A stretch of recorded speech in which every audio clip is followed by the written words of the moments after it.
हाय दोस्तों, कैसे हैं आप सभी। मैं डॉक्टर आनंद व्यास अपने YouTube चैनल पर आप सभी का एक बार फिर से स्वागत कर रहा हूं और आशा कर रहा हूं कि सभी ठीक है, मस्त है, थोड़ा गुस्से में भी हैं कि वीडियोस वगैरह नहीं आ रहे। सर क्या बात है, आपके बिल्कुल ही मतलब आपने बंद कर दिया, सेकंड सेम के भी बंद कर दिए, फोर्थ सेम के भी बंद कर दिया। जी पूरी ईमानदारी से बता रहा हूँ, पूरी कोशिश कर रहा हूँ कि अच्छे से अच्छा कंटेंट आप तक पहुँचे, क्वालिटी कंटेंट पहुँचे और सारी चीज़ें सिंक्रोनाइज में करें। मेरे को पता है फोर्थ सेम के एग्जाम आ रहे हैं, सेकंड सेम के इंटरनल आ रहे हैं, मैसेजेस मेरे पास रेगुलर आ रहे हैं, बहुत से बच्चे इंस्टा टेलीग्राम सब जगह मैसेज कर रहे हैं। लेकिन मैं फिर से एक बार कह रहा हूँ कि जितना जल्द हो सकेगा मैं सबके कोर्स करवाने की पूरी कोशिश कर रहा हूँ और सून एज पॉसिबल सारे कंप्लीट कर रहा हूँ।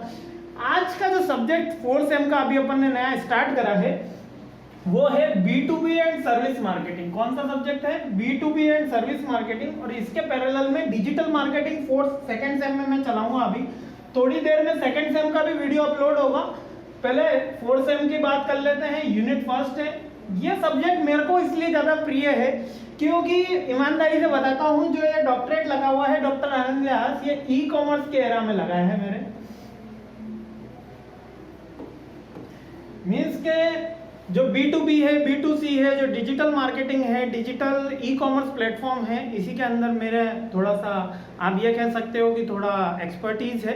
और मैंने इस सब्जेक्ट को बहुत ही अच्छे साल से, करीबन 5-7 साल से मैं इसको टच में भी हूँ और 2014 के अप्रोक्स मैंने इसको पढ़ना शुरू कर दिया था। अभी 6-7 साल से कंटिन्यूस में इसमें जितने भी अपडेट हो रहे हैं इस सब्जेक्ट में और डिजिटल मार्केटिंग, डिजिटल इन्फॉर्मेशन और ई-कॉमर्स प्लेटफॉर्म पे रेगुलर टच में हूँ और मुझे काफ़ी सब्जेक्ट पसंद है, तो मैं भी इसको काफ़ी और अच्छा डिलीवर करने की कोशिश करूँगा।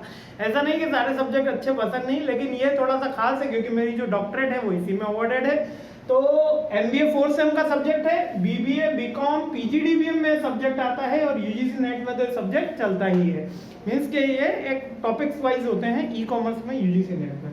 तो बिना कोई वक्त गवाए अपन आज का ये वीडियो शुरू करते हैं और देखते हैं कि इसके अंदर कौन कौन सी बातें हैं।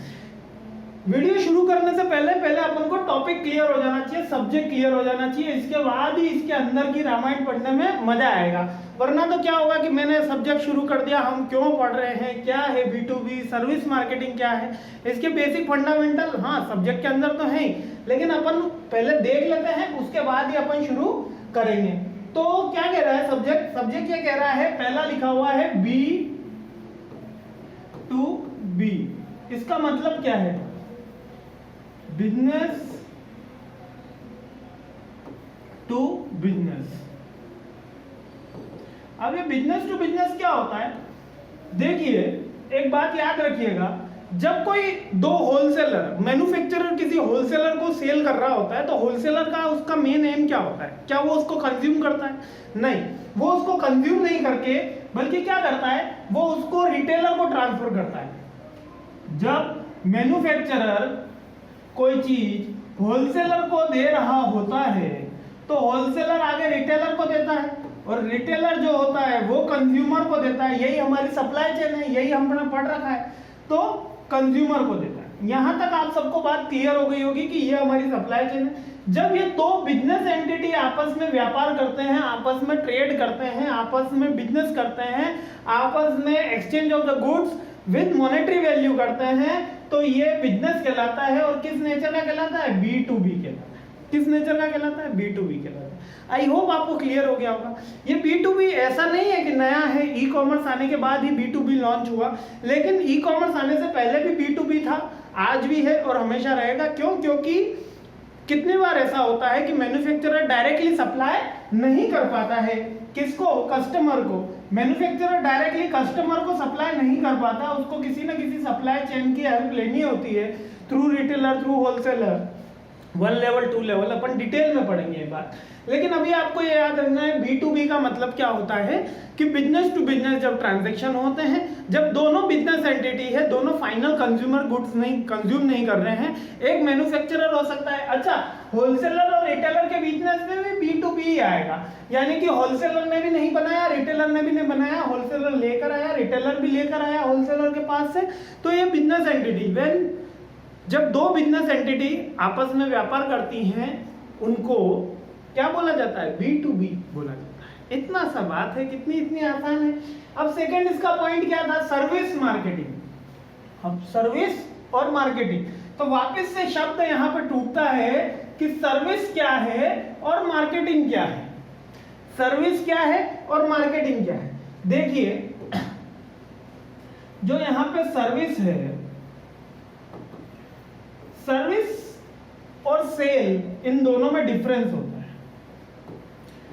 क्या डिफरेंस होता है सर? जो सर्विस सेल्स होती है, पहले वो समझ जाओगे तो सर्विस ऐसे ही समझ में आ जाएगी।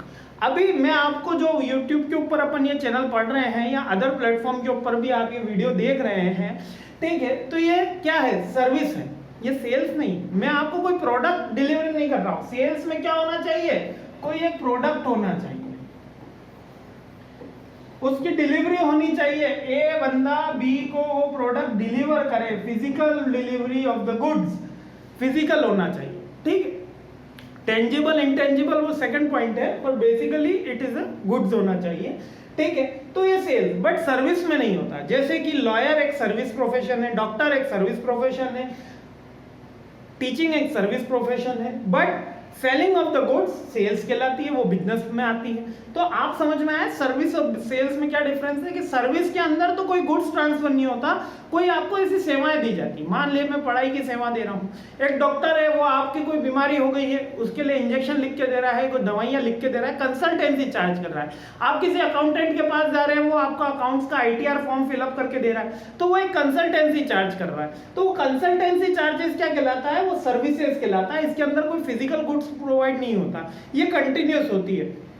ये टाइमली भी हो सकती है कि 1 घंटे के हिसाब से चार्ज कर दिया जाए, 1 हफ्ते के हिसाब से, 1 मंथली हमको सैलरी मिल जाए, या depend on the number of student, number of customer, या depend on the person. But जो सेल्स है वो प्रोडक्ट के ऊपर चार्ज होती है, ये जो सर्विस है वो प्रोवाइडर के ऊपर चार्ज होती है। अब सर्विस जैसे कि डिश टीवी हम वॉच करते हैं, तो या जियो से हमने फोन लगाया, BSNL से फोन लगाया, वोडाफोन से फोन लगाया, तो फोन की क्या मिली हमें, सर्विस मिली, कोई प्रोडक्ट थोड़ी मिला।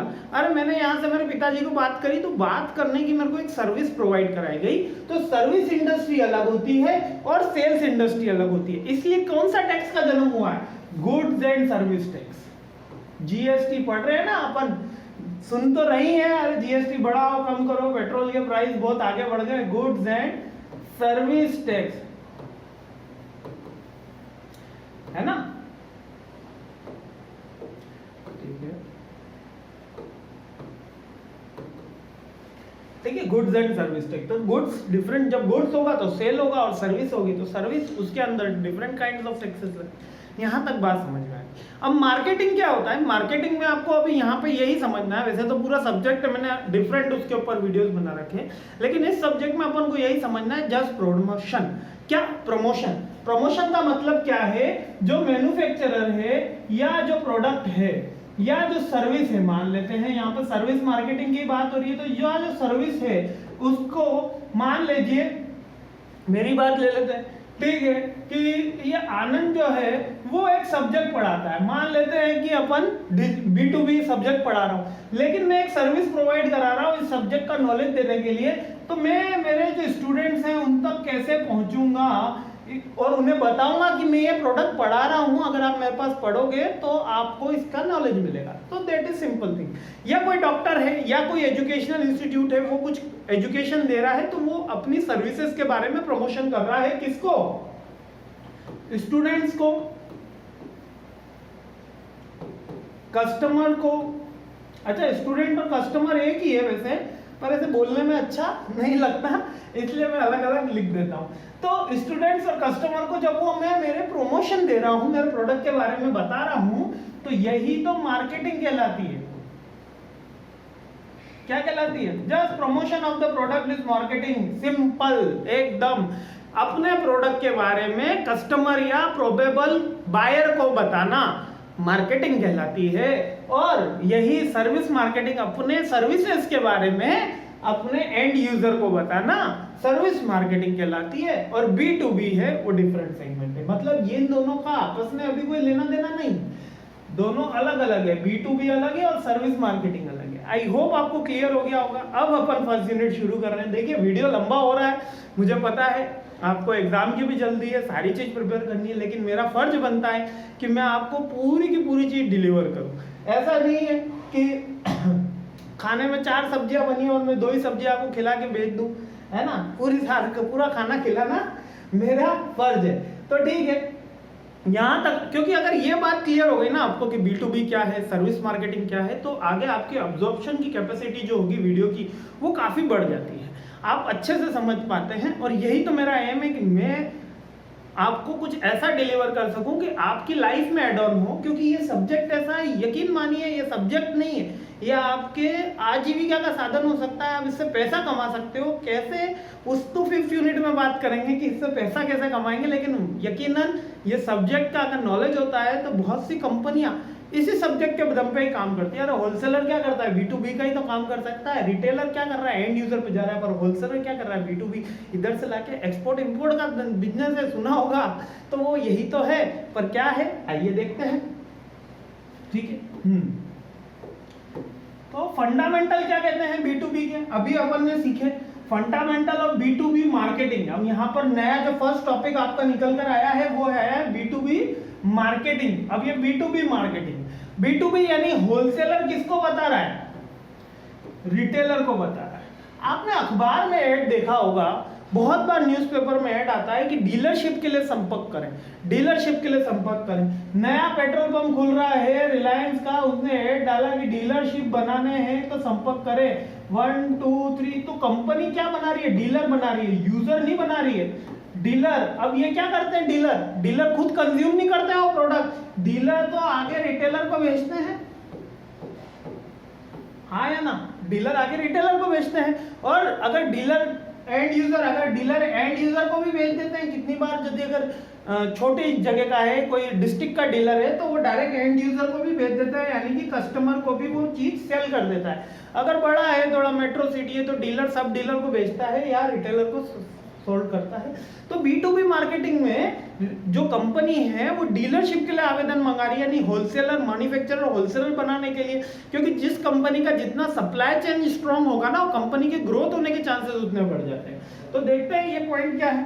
ये पॉइंट कह रहा है meaning to help you get a better ideas of different type of business customer in B2B marketplace. We have put them into 4 basic categories: producer, reseller, governments and institutions.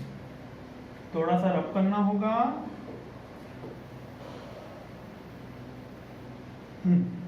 तो यहाँ पर जो B2B कैटेगरी के अंदर कौन कौन से लोग जुड़े, इसने प्रोड्यूसर, रीसेलर, गवर्नमेंट्स और इंस्टीट्यूशंस। ये बेसिकली इन्होंने B2B के बंदे बताए। मैन्युफैक्चरर्स भी आप इसके अंदर ले सकते हो, होलसेलर भी ले सकते हो। मैन्युफैक्चरर को इसने प्रोड्यूसर कह दिया, रीसेलर को होलसेलर कह दिया, बातें वही है। अच्छा, कितने ही बच्चे ऐसे हो जाते हैं कि सर आपने 3 पॉइंट बोले थे, किताब में 5 लिखे हुए हैं, आपने 5 पॉइंट बोले थे, किताब में 3 लिखे हुए हैं, आपने रीसेलर बोला था, किताब में होलसेलर लिखा हुआ है। तो क्या वो होलसेलर और रीसेलर अलग अलग है? अरे एक ही होता है फंडामेंटली, हर चीज के एक ही पहलू है। मैं जो बता रहा हूं, मैं बिल्कुल आपको एकदम लेमन लैंग्वेज में, बिल्कुल आम भाषा के अंदर बताने की कोशिश कर रहा हूं कि आप इजी वे में उस चीज को समझ जाएं।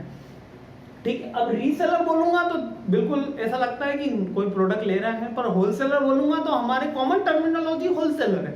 हम ये नहीं बोलते अरे किसका बिजनेस है, अरे रीसेलिंग का बिजनेस है, नहीं, हम किसका बिजनेस बोलते हैं, हम बोलते हैं होलसेलर। यही तो डिफरेंस है। मैं जो सिखाने की कोशिश करता हूँ बहुत रिगिड वन बना करो, एकदम ओपन होके पढ़ो ताकि मजा आए, ताकि ये मत पढ़ो कि अपन को केवल ये पास होना है, अपन को इस सब्जेक्ट में एक्सपर्टीज लानी, कि कहने की चीज वही है, केवल घुमा घुमा के बोलने की बातें हैं। चलिए आगे बढ़ते हैं। फंडामेंटल ऑफ B2B के अंदर ये तो 4 एलिमेंट हो गए। और क्या होता है, 2 बिजनेस एंटिटी के बीच में होता है, लार्ज स्केल पे होगा। 2 बिजनेस एंटिटी होगी तो लार्ज स्केल पे होगा। The number of transaction less होते हैं, रिटेल से तो लेस ही होंगे। एक दुकान पे हम कम जाते हैं, लेकिन होलसेलर की दुकान पे कम जाते हैं, लेकिन रिटेलर की दुकान पे ग्राहकी ज्यादा रहती है, पर अमाउंट वाइज होलसेलर ज्यादा बड़ा सेल करता है। ठीक है, consumer market versus business market. अब ये consumer market versus business market इतना पहले बुकिश देखिए, उसके बाद इसका बेसिक मीनिंग बता देता हूं। ठीक है, बुक क्या कह रही है, बुक कह रही है business market refers to the organization business entires that the acquire product and services, the use of production to other services and product. On the other hand, Consumer market refers to the market where a business or producer sell their product or service directly to the final consumer. यहाँ तक बात समझ में आ गई तो ठीक, नहीं आई तो भी परेशान होने की कोई बात नहीं है। देखिए, जब बिजनेस मार्केट की बात करते हैं और एक कंज्यूमर मार्केट की बात करता हूं, तो कंज्यूमर मार्केट मतलब रिटेलर किसको प्रोडक्ट दे रहा है? कस्टमर को दे रहा है, कस्टमर को सेल कर रहा है। क्या हो रहा है? सेल हो रहा है। ठीक, ये हो गया आपका कंज्यूमर मार्केट, कस्टमर मार्केट। और बिजनेस मार्केट में मैन्युफैक्चरर होलसेलर को दे रहा है या रिटेलर को दे रहा है। ठीक, होलसेलर रिटेलर को गुड्स ट्रांसफर कर रहा है। कभी कभी क्या होता है कि मैन्युफैक्चरर, बच्चे बोलते हैं सर सप्लाई चेन तो ऐसे ही घूमती, फिर वापस अटक जाता है। तो ऐसा होता है कभी कभी मैन्युफैक्चरर डायरेक्ट रिटेलर को भी दे देता है। कौन सा कंपनी, एक नाम बताता हूं आपको, एचपी, हिंदुस्तान पेट्रोलियम, पेट्रोल की जितनी भी कंपनीज होती है किसको देती है? डायरेक्ट पेट्रोल पंप वाले मालिकों को देती है। भैया वो रिटेलर ही तो है, वो हमको देते हैं, कोई ज्यादा मीडियोकर थोड़ी होते हैं। एचपी का पेट्रोल पंप है, एचपी कंपनी ने उसकी डीलरशिप ली, उस बंदे ने एचपी वाले को वहां पे पेट्रोल डाला टैंकर से, हम वहां पे गए, हमारी गाड़ी में 120-125 रुपए में पेट्रोल डला के ले आए। तो ये क्या कहलाया? ये इस तरीके की तीन डायरेक्ट मैन्युफैक्चरर रिटेलर को जब प्रोडक्ट दे देता है, तो ये सप्लाई चेन है। तो बिजनेस मार्केटिंग का केवल इतना सा ध्यान रखना कि बिजनेस मार्केट यानी वो मार्केट जहां पर दो बिजनेस एंटिटी व्यापार करती हैं, और कंज्यूमर मार्केट या कस्टमर मार्केट या क्लाइंट मार्केट भी बोल देते हैं कभी कभी इसको। क्लाइंट मार्केट बहुत ही कम बुक में लिखा है, मतलब ये समझ लीजिए कि मैंने 20-25 पढ़ी होगी तो 1-2 के अंदर कहीं पे क्लाइंट मार्केट लिखा हुआ है। तो कंज्यूमर मार्केट या customer market means when the product directly delivered to the business, to the customer और बायर, यानी कि बायर को जब हम डायरेक्टली प्रोडक्ट दे देते हैं कि भैया तुम ले जाओ ये प्रोडक्ट, तो वो कंज्यूमर मार्केट हो गया। यानी कि एक ही सप्लाई चेन में दोनों मार्केट देखने को मिलते हैं, बिजनेस मार्केट भी और कंज्यूमर मार्केट भी। आई होप आपको बहुत आसानी से ये बातें क्लियर हो रही होंगी। सारे पॉइंट में बहुत आसानी से बताने की कोशिश कर रहा हूँ। यदि समझ में आ रहा है तो बताने की भी कोशिश करें कि सर समझ में आ रहा है। अब ये business products and customers, classification of business and classification of business products and customers. अब क्लासिफिकेशन ऑफ बिजनेस प्रोडक्ट कौन कौन से हैं? देखिए, बहुत ही इंपॉर्टेंट क्वेश्चन निकल कर आता है ये इसका फर्स्ट यूनिट में से कि बिजनेस प्रोडक्ट के कितने क्लासिफिकेशन है बताइए। बहुत ही एग्जाम के अंदर से बहुत ही अच्छा क्वेश्चन है ये। ठीक है, पहला होता है कंज्यूमर प्रोडक्ट। अब ये कंज्यूमर प्रोडक्ट कौन सा है? कंज्यूमर प्रोडक्ट यानी कि डेली का प्रोडक्ट। डेली भैया टूथपेस्ट करते हैं, टूथब्रश का यूज होता है, तो वो कंज्यूमर प्रोडक्ट है। चाय, शक्कर डेली के प्रोडक्ट हैं, तो वो क्या कहलाते हैं? कंज्यूमर प्रोडक्ट, यानी कि वो डेली हम उनको यूज करते हैं। कन्वीनियंस प्रोडक्ट, कन्वीनियंस प्रोडक्ट क्या होते हैं कि एक एड ऑन होते हैं, जैसे कि वो कुछ पीरियड के लिए हम उसको बाय करते हैं। जैसे कि साबुन का यूटिलाइजेशन तो डेली है, टूथपेस्ट, ये सब हो गए कंज्यूमर के प्रोडक्ट। लेकिन कुछ पीरियड के लिए हम जब कोई चीज कर रहे हैं, जैसे कि हमारे मोबाइल फोन का रिचार्ज, ठीक है, ये एग्जांपल से समझा रहा हूं, याद रखना। जैसे रिचार्ज क्या हुआ? अब हम रोज तो रिचार्ज नहीं करते, लेकिन रोज बात जरूर कर रहे हैं। तो रोज रिचार्ज कब होता है? वीकली यूज होता है, कोई मंथली कराते हैं, कोई 3 मंथ का, कोई 6 मंथ का। बहुत पैसा है तो 2 साल का डला दो एक साथ, ठीक है। तो क्या हुआ? कन्वीनियंस प्रोडक्ट, यानी कि वो प्रोडक्ट जो हम पीरियडिकली बाय करते हैं, जिसमें हम कंसर्न तो होते हैं लेकिन थोड़ा सा लेस कंसर्न होते हैं। सबसे लेस तो कंज्यूमर में, यानी कि ज्यादा सोचते नहीं, अरे साबुन दे भैया, तो यह कंज्यूमर प्रोडक्ट। तो उसके बाद हो गया हमारा कन्वीनियंस गुड्स। कन्वीनियंस गुड्स यानी वो दोज आर पीरियडिकली, पीरियड मतलब 1 मंथ, 2 मंथ, 6 मंथ, 1 ईयर। इसमें अब इसमें पीरियड कितना भी बड़ा हो सकता है। इसके अंदर ये भी कोई 5 साल का कह रहा है तो भी मान लेता हूं मैं। इसमें ऐसा शॉर्ट टर्म लॉन्ग टर्म का कोई लेना देना नहीं है। कई किताब में, किसी भी किताब में नहीं लिखा हुआ है तो मतलब लिख दिया होगा, ठीक है, पर ऐसा बेसिकली होता नहीं है। कन्वीनियंस प्रोडक्ट जब हम किसी पीरियड वाइज किसी प्रोडक्ट को बाय कर रहे होते हैं तो कन्वीनियंस प्रोडक्ट होता है, जैसे कि कन्वीनियंस गुड्स होता है, सॉरी। अब होता है एक शॉपिंग गुड्स। शॉपिंग गुड्स का मतलब कि वो गुड्स जो हम यहां पीरियडिकली बाय करा था अपन ने प्रोडक्ट को, यहां हम डेली रूटीन के अंदर कंज्यूम कर रहे थे, यहां पर हम केविश केवल लाइफ स्टाइल के लिए जो चीजें खरीदते हैं, किसके लिए खरीदते हैं? लाइफ स्टाइल के लिए। लाइफ स्टाइल के लिए कौन सी चीजें खरीदते हैं सर? लाइफ स्टाइल के लिए हम कपड़े खरीदते हैं, सॉरी, लाइफ स्टाइल के लिए हम कपड़े खरीदते हैं ना। तो लाइफ स्टाइल, अब वो कंज्यूम तो रोज होता है, लेकिन वो ना तो हम पीरियडिकली बाय करते हैं कि हर 6 महीने के अंदर हमको कपड़े लाने हैं, या दिवाली होली पे तो लाते ही लाते हैं, इसके अलावा कभी महीने में मूड हो गया ले आए, कोई दोस्त की बर्थडे पार्टी आए तो ले आए, खुद की बर्थडे आई तो ले आए, पापा ने थोड़े पैसे दिए तो ले आए, कभी अमेजोन फ्लिपकार्ट पे सेल आ गई तो ले आए, कहीं कोई पड़ोसी लेकर आया तो ले आए, कोई शर्ट पसंद आ गई कहीं तो ले आए। तो ये शॉपिंग गुड्स होते हैं जो नेसेसरी गुड्स की श्रेणी में तो हैं, लेकिन वो गुड्स जो हमारी लाइफ स्टाइल के लिए हम लेते हैं, जो हमारी लग्जरीनेस के लिए लेते हैं, ये लेविश गुड्स की श्रेणी में भी आते हैं। इन पे भी हमारा कंसर्न, जैसे जैसे गुड्स बढ़ता जाएगा आगे, हम ज्यादा उसको लेके कंसर्न हो जाएंगे। लेकिन कस्टम कंज्यूमर गुड्स, जैसे कंज्यूमर गुड्स में हम बहुत ही कम कंज्यूमर गुड्स के ऊपर बहुत ही कम कंसर्न होते हैं। अरे एचपी के वहां से पेट्रोल भराओ या रिलायंस से पेट्रोल भराओ, पेट्रोल तो भराने से मतलब है अपन तो कंज्यूमर गुड्स, क्योंकि डेली रूटीन के गुड्स है वो। कन्वीनियंस गुड्स थोड़ा रिचार्ज में थोड़ा सा कंसर्न होते हैं। शॉपिंग गुड्स, अरे इसमें बहुत ही कंसर्न होते हैं। हम सोचते हैं कि वही कौन सी शर्ट लें, कौन सी ब्रांड की शर्ट लें, ठीक है। स्पेशलिटी गुड्स, इसके अंदर आप मान लो कि ये तो आपका है, आपके हाथ में जिससे आप बात करते हैं, ये वीडियो देख रहे हैं, मोबाइल। स्पेशलिटी गुड्स कि हम उसको कंपेयर करते हैं एक दूसरे के साथ कि भैया इसके अंदर ये फीचर है, इसमें ये कैमरा है, इसमें ये है, वो है, फलाना है। तो speciality goods, when we compare the goods with the other goods and we concern about more and more, this goods are called speciality goods. अब किसी के लिए वो स्पेशलिटी गुड्स, किसी के लिए कन्वीनियंस गुड्स भी हो सकते हैं, और किसी के लिए कंज्यूमर गुड्स भी हो सकते हैं, ठीक है। जो आदमी, मान लीजिए कि जो आदमी हर महीने मोबाइल बदलने का शौकीन है, उसके लिए वो कौन सा गुड्स हो गया? कन्वीनियंस गुड्स हो गया। वो तो रिचार्ज की तरह मोबाइल बदल रहा है। कोई कपड़ों की तरह मोबाइल बदल रहा है, तो वो लाइफस्टाइल का, आप कह रहे हो कि सर लाइफस्टाइल में मोबाइल भी आ गया, अरे मान लेते हैं, लेकिन मैंने यहाँ एक प्राइमरी एग्जाम्पल दिया, क्योंकि कपड़ों पे हम पहले थोड़ा कम सोचते हैं, मोबाइल में तो पूरी डेटा, रिसर्च, यूट्यूब, ब्लॉग सब हम देख लेते हैं। पड़ोसी की दुकान, पड़ोसी से पूछना, माता पिता, दोस्त, सबसे पूछ के लाते हैं मोबाइल। तो ये होता है हमारा स्पेशलिटी गुड्स। और लास्ट है अनसॉर्ट गुड्स। अब ये अनसॉर्ट गुड्स क्या है?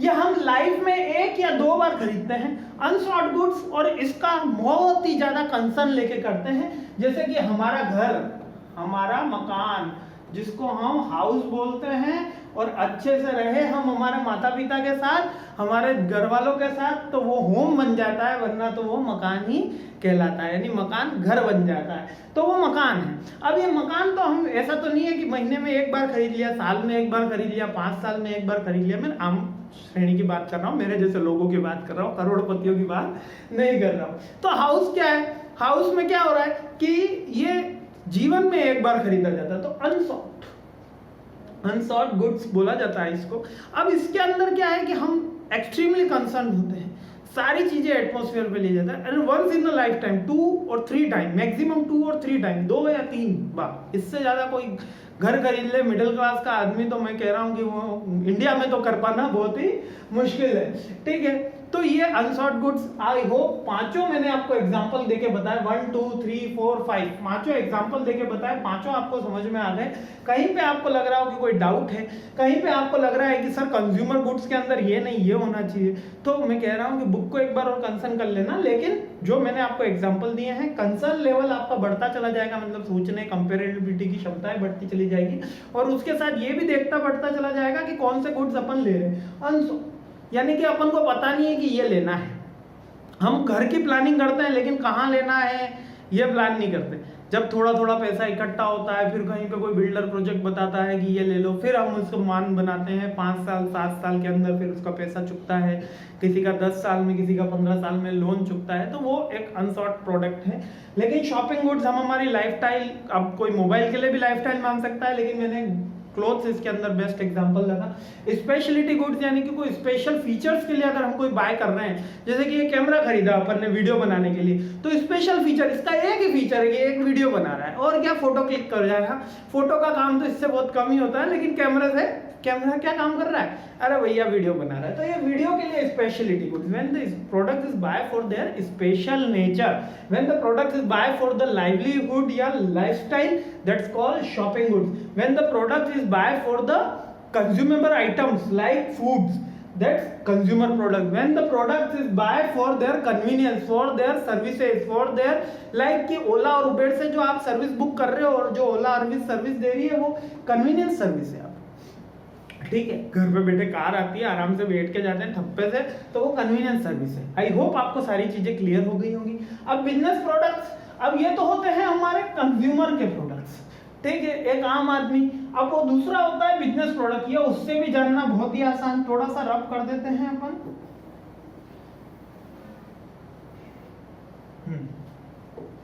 अब रब करने पे अपन को पता चला कि बिजनेस प्रोडक्ट, अब बिजनेस प्रोडक्ट तो क्या होगा, सिंपल सा अपन को एक फंडा याद रखना है। एक तो रॉ मटेरियल होता है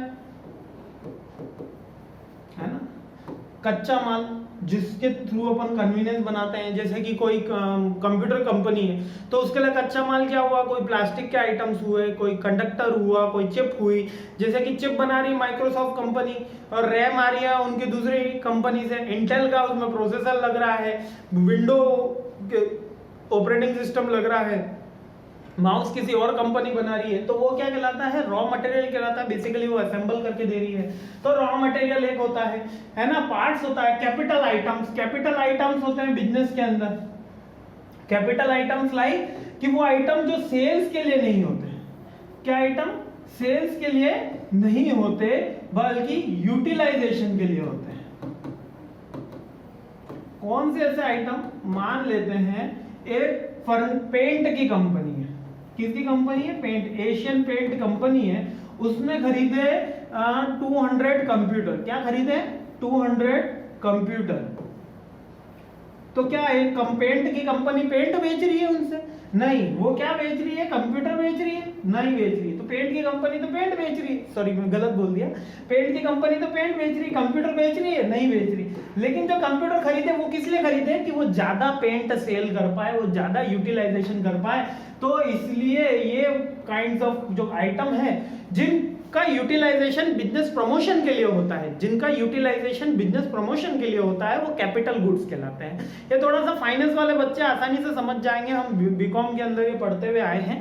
लेकिन जो नॉन कॉमर्स के उनको बता देता हूं, जिन प्रोडक्ट का यूटिलाइजेशन आप बिजनेस को प्रमोट करने के लिए करते हैं, या बिजनेस को बढ़ाने के लिए करते हैं, या बिजनेस को करने के लिए करते हैं, ठीक है, to work for the business और to promote the business, it's called the, जो कंप्यूटर है वो क्या, कौन सा गुड्स कहलाए, कैपिटल। जैसे कि मान लेते हैं एशियन पेंट बनाने वाली की कंपनी के जिस बिल्डिंग में वो कंपनी चल रही है, तो वो क्या, वो बिल्डिंग बेच रही है, नहीं बेच रही, तो वो बिल्डिंग उसकी कैपिटल गुड्स के अंदर आती है, वो प्लांट उसका कैपिटल गुड्स में आता है, वो मशीन है जिसपे पेंट बन रहा है वो उसके कैपिटल गुड्स में आती है। आई होप आपको यहाँ पे तो क्लियर हो गया है, ठीक है। इसके हाँ और कोई रह गया। और बिजनेस सर्विसेज अगर हम कोई बाय करते हैं, जैसे कि बिजनेस सर्विसेज आजकल सिक्योरिटी की सर्विसेज बहुत चलती है कि भैया कंपनी वाले खुद अपना सिक्योरिटी गार्ड नहीं रखते, किसी सिक्योरिटी कंपनी को बोलते हैं कि आइए भैया सिक्योरिटी गार्ड रख के दीजिए, तो ये बिजनेस सर्विसेज कहलाती है।